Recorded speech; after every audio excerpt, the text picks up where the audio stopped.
This evening, we're joined by a very, very special guest. Congressman Nikema Williams has been a great friend of mine for over 15 years. Congresswoman Williams is the chair of the Democratic Party of Georgia and was elected in 2020 to represent Georgia's 5th congressional district, the seat formerly held by the late American icon, John Lewis. Previously, she was a state senator from Georgia's 39th State Senate District, where she fought for working families and voting rights and fair representation and so much more. After serving her state party vice chair for a decade, 2 years ago, she became the first Black woman ever elected chair of the Democratic Party of Georgia.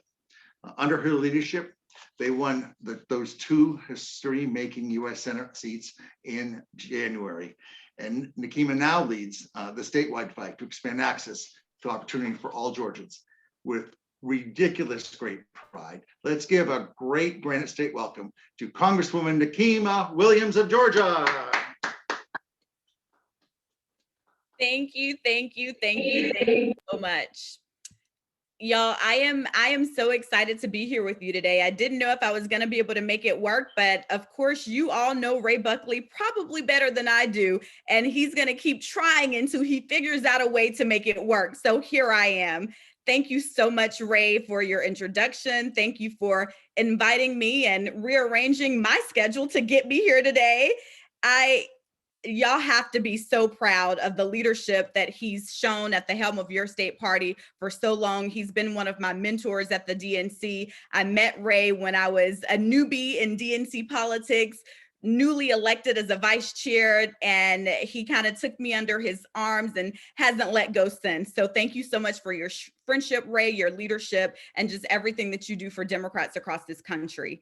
Thank you also to Larry Drake, your county chairperson, your fearless leader who's put this event together, and Laurie McCray for your hard work on behalf of Democrats in Portsmouth and throughout New Hampshire. I'm thrilled to be speaking alongside your U.S. Senator and my colleagues in the House, the People's House, Congressman Chris Pappas and Congresswoman Annie Custer, who I see hard at work every day in Congress because y'all, we are truly doing the work for the people. And thank you to Leader Cushing, State Senator Sherman. I have to give a shout out to our state leaders. I come from a state legislature, Commissioner Cole and Councilor Warmington, for all of your work at the local and state level and your commitment to uplifting everyone in New Hampshire. As a former state senator, I really appreciate the work that you're doing on the local level. It's also exciting to be joined by the New Hampshire Young Democrats president, Manny. I don't know if you're on, Manny. I can't see everybody on the screen at once, but Manny and Asma, the Young Democrats, y'all are, I don't like to say the future because you're the now, and whatever you want to do, that is how we're going to shape this country, this world. I got my start in the Young Democrats in Georgia, so the organization is always going to be special to me. And finally, a big congratulations to State Senator Martha Fuller Clark, this year's recipient of the Lenore Patton Award. And I know just hearing the other speakers before me talk about this award, this is a huge honor, so congratulations. It was local leaders like Lenore and it's local leaders like you, Senator Clark, that keep the Democratic Party strong and do so much good for the community and the state. And I also want to recognize Gary Patton because as someone who's been an activist and advocate in the community, I know that none of this work is done alone. Lenore's husband, thank you for being with us here today and carrying on your wife's incredible legacy of fighting for justice. Y'all, I'm here today coming off of an incredible, exciting year down here in Georgia. You might have heard about it. We flipped the state blue for the presidential election for the first time in 28 years. And we kicked our 2 Republican senators out of office and replaced them with John Ossoff and Raphael Warnock, putting Democrats in charge of the United States Senate. It was a huge year in Georgia for Democrats, but y'all, let me tell you, no matter what you've heard, no matter what you've read, it did not happen overnight. When I was elected chairwoman of the Democratic Party of Georgia 2 years ago, I can assure you that many people across the country, probably some of y'all on this Zoom, and frankly, folks in my own state, they thought that we were too ambitious when I said that we could flip Georgia blue in 2020. They were like, yeah, maybe you can do it eventually, but 2020 was aiming too high, too far, and too fast. Well, 2 years later, I'm proud to say that we didn't listen to the critics, we didn't listen to the naysayers, and instead we put in the work. We created a year-round organizing program and mobilized a broad coalition of voters all across Georgia, engaging in places where folks never had heard someone knock on their door or give them a call. We grew the best voter protection team in the country to make sure that every Georgian had the information they needed to vote and to make sure that every Georgian's vote was counted. We built the strongest ground game organization Georgia had ever seen, expanding our outreach even further to Black voters, Latinx voters, AAPI voters, and young voters, and they made the difference. Nationally, young voters turned out around 16% of the electorate. In Georgia, it was 21%. And most importantly, y'all, we made sure to have strong Democrats fighting for our values in every corner of the state because we didn't take a single vote for granted. It was our unprecedented investment in organizing and outreach tailored to specific communities that put Joe Biden and Kamala Harris over the top in November and led Jon Ossoff and Raphael Warnock to victory in January. But again, it didn't happen overnight. It was based on years of fights that we lost and won, years of momentum and investing in diverse communities across Georgia. Y'all might remember that Jon Ossoff actually ran for Congress back in 2017 in the very first special election in the Trump administration. His race inspired a coalition of suburban women, Black Americans, Asian Americans, Latinx Americans in a red suburban district to knock on doors, talk to their neighbors, and we delivered record turnout for a special election. But he didn't win. We lost to the Republican candidate. We don't win every fight, but 4 years later, Jon Ossoff is now serving as the first Jewish U.S. Senator from Georgia, alongside Reverend Raphael Warnock, the first Black senator to ever represent our state. And there is also a big fight that we didn't win in 2018. And I'm sure you're all familiar with our little gubernatorial race where we had Stacey Abrams at the top of the ticket. We all know how Georgia's Republican Secretary of State, who's now our governor, who is overseeing the gubernatorial election while also running it, purged voters from the rolls and made it harder for Georgians to cast a ballot. We didn't win that fight, but we won so many other fights in 2018. That same year, after talking to every voter and fighting the hard fight, Jordan Davis's mother, Lucy McBath, won that very congressional seat that Jon Ossoff lost, and we finally flipped it blue. We flipped blue Newt Gingrich's old congressional seat. And y'all, I am so proud to have her as my sister in Congress, along with Carolyn Bordeaux, who came back this year after a close loss in 2018, and she won her race, making her the only red to blue flip seat in the country in the United States Congress. So progress isn't a straight line. The best we can do is make sure in every election cycle that we're reaching even more voters and making them feel seen and heard, no matter their zip code, age, race, education level, or financial situation. That's what we did in Georgia this past cycle, and that's how we won.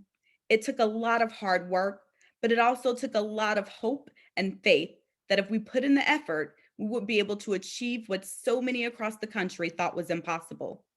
From New Hampshire to Georgia, no state is too red or too blue to be counted out. And the work to protect our progress, to further our freedoms, and help every person live the American dream in every part of our country never stops. It's the same kind of work that is happening in states across the nation, which is why it's so important to me to be right here with you today. Y'all, from Macon to Manchester, Columbus to Concord, our work in local and state parties in Georgia, New Hampshire, and across the country is so important. The support of the grassroots of people like you, day in and day out, is what helps Democrats fill strong candidates, build connections across the state, and lay out the infrastructure needed to win elections, big and small, just like y'all have been doing in New Hampshire and just like we did in Georgia. This work isn't glamorous, it's not trendy, but it's the work that wins elections. And it makes sure that every one of us has leadership that we can believe in.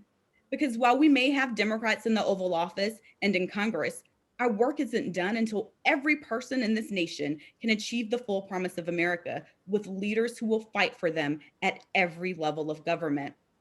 The 2020 election was a relief to those of us who've been fighting the good fight for the last 4 years, but it doesn't mean that our work is done. There are so many fights ahead.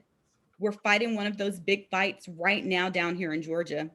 Y'all might have heard that Republicans here are doing everything that they can to make it harder for people to vote, especially people of color. The forces of voter suppression now, they might look different than they did when my mentor and hero, Congressman John Lewis, marched on the Edmund Pettus Bridge. But make no mistake, just because they're not making us count jelly beans in a jar, they're still seeking the same result: to have fewer people of color have their votes counted.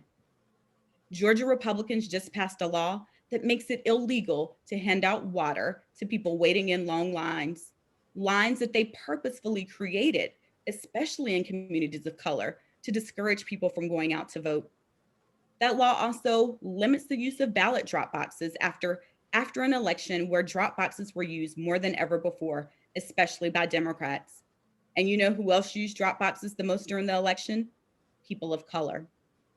This law is bad, but yeah, they're right. It could have been so much worse. Republicans tried to eliminate Sunday voting to get rid of souls to the polls, which Black churches use to get out the vote. They tried to get rid of no excuse absentee voting, and both of those measures failed. But they only failed because people spoke up and got loud. We didn't defeat every one of the Republicans' voter suppression attempts, but we put a dent in their Jim Crow agenda and showed them that it wouldn't be as easy to get away with it as they thought.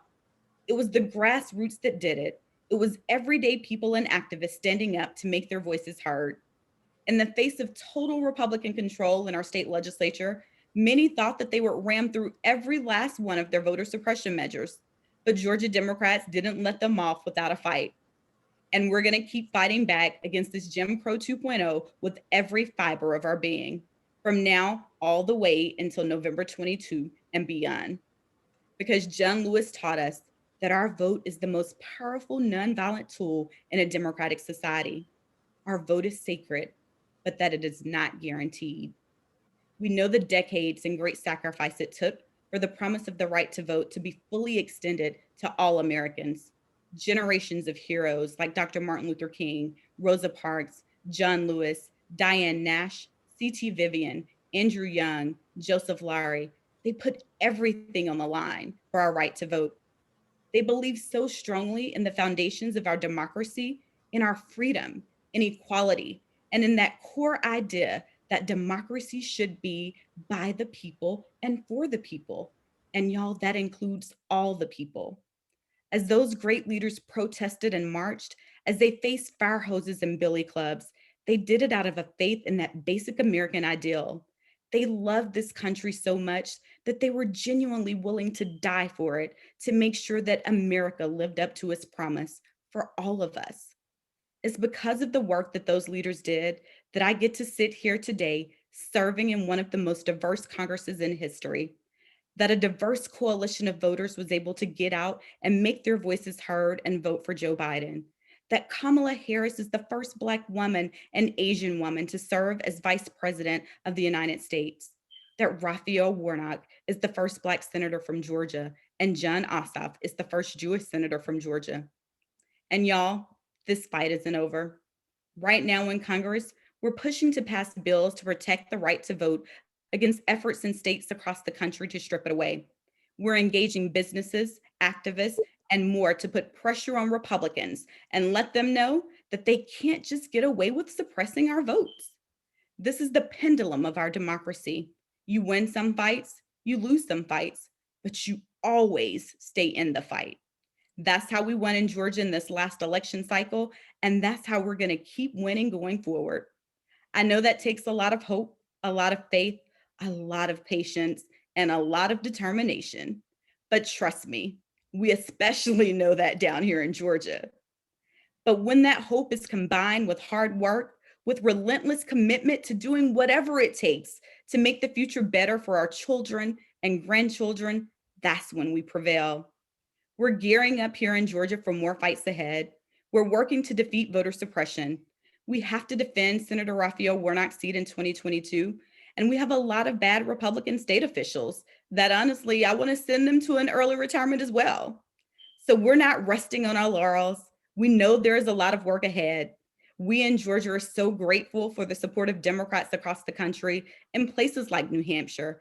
And we're rooting for you as well, all the way from the Peach State, as you keep working to keep your congressional Democrats in office and elect even more Democrats at the state and local levels. So as Congressman Lewis always said, find a way to get in the way and keep getting into good trouble, necessary trouble in New Hampshire. I'll be right there in this fight with you. So thank you so much for your time today. And I'm looking forward to being co-conspirators for justice with all of you. Thanks.